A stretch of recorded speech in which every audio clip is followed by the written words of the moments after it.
Hello, I'm Ollie, and this is Criminolly, where I talk about crime, pulp, horror, that kind of thing. Today, I want to talk about the three letters that strike fear into the heart of all readers. Those letters are DNF.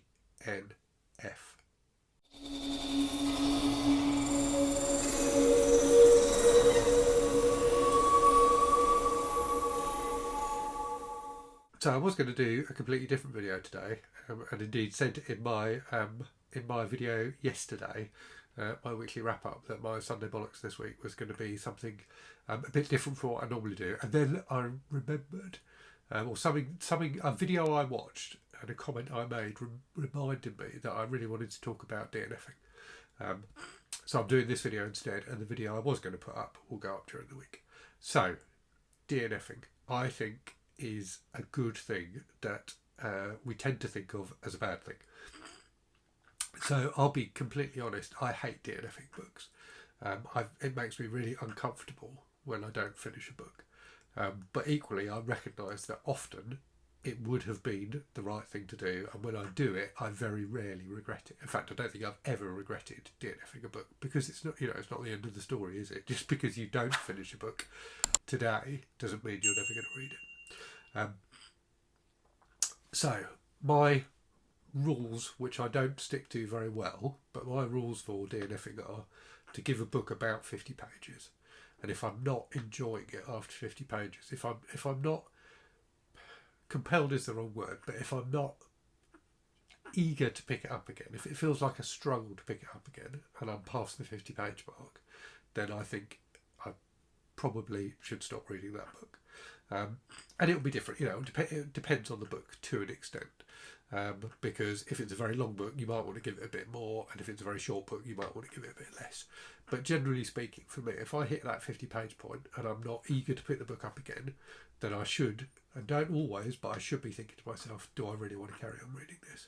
And the problem I find is when I do carry on reading books that I'm not enjoying that much, and I do this, more than I should do, then I find myself less and less engaged with the book as I go on.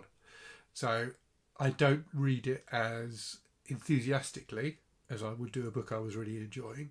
I'm probably more likely to not skip exactly, but not pay full attention, which then means it's a vicious circle, isn't it? Because you then get less enjoyment out of the book as you go on. It's like if you're watching TV. And if you're watching a movie on TV and you're also doing something on your phone, that's kind of the analogue I would use. So if you're doing something on your phone while watching TV, you're not as engaged by the show or film as you should be, and therefore you miss things, and you gradually get less and less and less bought into the thing you're watching as you go along. So that's kind of, I think, what happens to me when I'm reading books that I'm not enjoying, that I should have stopped reading. So case in point, Blight by Mark Saunders, which I finished yesterday, I should have DNF'd. I should have DNF'd this book. It is not a good book, and by the end I was quite glad that it was that it was going to be over. It's a very silly book. I enjoy very silly books. This one's about killer moths, but sometimes you read very silly books that are not enjoyable, and this was one of those. It had a few decent moments, but overall I would have been much better off putting it aside after 50 pages and reading something else instead.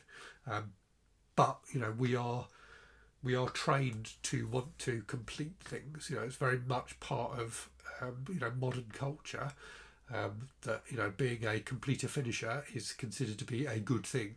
And I think probably from schooling as well, we are taught that we should finish the books that we are reading. But I think there are many times when we shouldn't, when we should just put it aside and read something else. And I think sometimes there will be other circumstances that make it less likely that you will DNF a book. So for example, if it's part of a group read or a buddy read, then DNFing, you might want to give it a bit more effort, but you shouldn't ever not DNF a book, I don't think, just because you're doing it as part of a buddy read. I was doing a buddy read recently with Gareth from Book Songs and Other Magic of The Blade Itself by Joe Abercrombie, and I just wasn't enjoying it at all. And I said, I'm really sorry, Gareth, but I can't keep reading this. It's just not doing it for me. And he was fine about it. But I think, you might want to give a bit a book a bit more effort, and I did with Blade itself. I gave it, more pages than I would have done if I'd just been reading it, myself and not part of a buddy read. And equally, there will be some books where you're reading them for a specific purpose. That might be a non-fiction book you're reading to research something, or that kind of thing. So you might want to finish that even if you're not particularly enjoying it. But yeah, it's one of those things where, as I say, I think we are trained not to want to DNF, and I think that's something that we need to change. So I'm going to pause here for a quick break and then come back and tell you how I think we should change it. So what can we do to get better at DNFing books? What can I do to get better at DNFing books? So one of the things I've done, did a little while ago, which is definitely helping me, is I've created a new shelf on Goodreads, which I call my unfinished shelf. So if you're a Goodreads user, you know you can create, your standard shelves are want to read, reading and read, but you can create other shelves which are like a science fiction shelf or whatever, which are like non-exclusive shelves, but your reading, want to read and read shelves are what they call exclusive shelves. So whilst a book can also be in, say, your science fiction shelf, it can only be in one of those three shelves. So you can create other exclusive shelves. So I have got an unfinished shelf where if I start a book and I don't get on with it and I stop it for whatever reason, I put it into my unfinished shelf, so I know that it's a book I've started and not finished. And the other thing I make sure I do is I record what page I got up to, so I can look back, and if I pick that book up again in the future, I know where I got up to. And there are many books, and so I think the key thing to remember with DNFing is, you're not saying the book's bad, you're not saying it's a terrible book.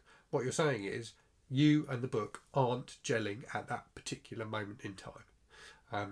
So I tried to read Under the Dome by Stephen King 3 times. The first 2 times I DNF'd it both times. I just couldn't get on with it at all.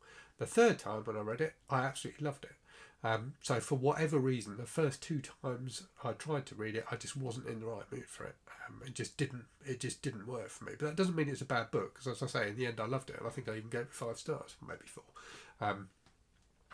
So sometimes you just need to recognise that that it's not the right time for you in that book. And I think it's also important that we support each other on this. So, as I said, in my experience of doing that buddy read with Gareth, he was totally cool about me DNFing the first law book. But there's always that worry, isn't there, that you're letting somebody down. And I don't think you are letting people down if you DNF a book, even if you're buddy reading it with them, or if someone's recommended you a book. And I think, it's difficult, isn't it, when you recommend a book to somebody and they don't like it. It's difficult not to take that. You don't take it personally exactly, but you're a bit upset because you loved something and you recommended it to somebody who thinks going to like it and they didn't like it, and that's something you kind of have to deal with. But I think we should all encourage each other to DNF. Yeah, if people aren't enjoying books and they're saying, "Oh, I'm not really getting on with this book," we should encourage them to DNF it. We should say to them, have you given it? Do you consider you've given it a decent amount of pages and you're still not enjoying it? If you're reading a book and it feels like a struggle to pick it up, then just stop reading it and read something else. And it may be that in 6 months' time you go back to that book and either carry on from where you got to or start it afresh. But I think it's pretty much always the right thing to do. If you're not enjoying a book, stop reading it, for God's sake. And as I say, for me, with Under the Dome, it ended up being a book I really enjoyed. But I would have, I think if I'd carried on reading it either of those previous 2 times, then the thing I talked about earlier, where I just get less and less engaged as I go on, would have happened, and I would have ended up not liking it as much. I might have finished it, but I wouldn't have enjoyed it. And that's really important. We need to give books a fair shake. And we need to give them a fair shake in terms of being in the right mood to read them. So putting a book aside doesn't mean it's a bad book. It just means you need to have the right time to read that book. I'm just glancing at my notes to see what else I put on here. So DNF. I think it's important that we all remember that DNF doesn't mean you're never going to finish the book. It just means you didn't finish the book that time. So I've talked about having a good read shelf. I've talked about encouraging each other to DNF books. If we can see someone struggling with a book, I watch, and I'm not going to name any names or anything like that here, but I watch a lot of videos on YouTube, on BookTube, where people are reading multiple books, and they might have been reading a book for months. And for me, and this is my way of reading, I couldn't do that. I couldn't read the same book for months. I like to start a book, read a book, finish a book, and everyone's different. But the idea of a book that's taking you months and months to read because you just don't feel compelled to pick it up again suggests to me that maybe you want to DNF that book and come back to it in a year and try it again at that point. So yeah, I think that we should encourage each other to DNF. We should be really open about DNFing. We shouldn't be ashamed of DNFing. We should be proud of DNFing because we're making an active choice about our reading rather than just going on with something because we've started reading it. So I think I've created it's not a hashtag exactly, but it's like a phrase that we can use when we are encouraging people to DNF books. And that phrase is DNF that MF. MF being a very rude term that I have abbreviated here to a commonly known abbreviation of it. So yeah, we should encourage each other to DNF that MF. If we're not enjoying it, DNF it. Okay? As always, thanks very much for watching. Do let me know in the comments what you thought of my ramble today. Do let me know if you're going to start DNFing some MFs. And yeah, as always, I hope you're all safe and well. I hope you're reading good stuff that you don't feel like DNFing. And I will speak to you again very soon. Cheerio.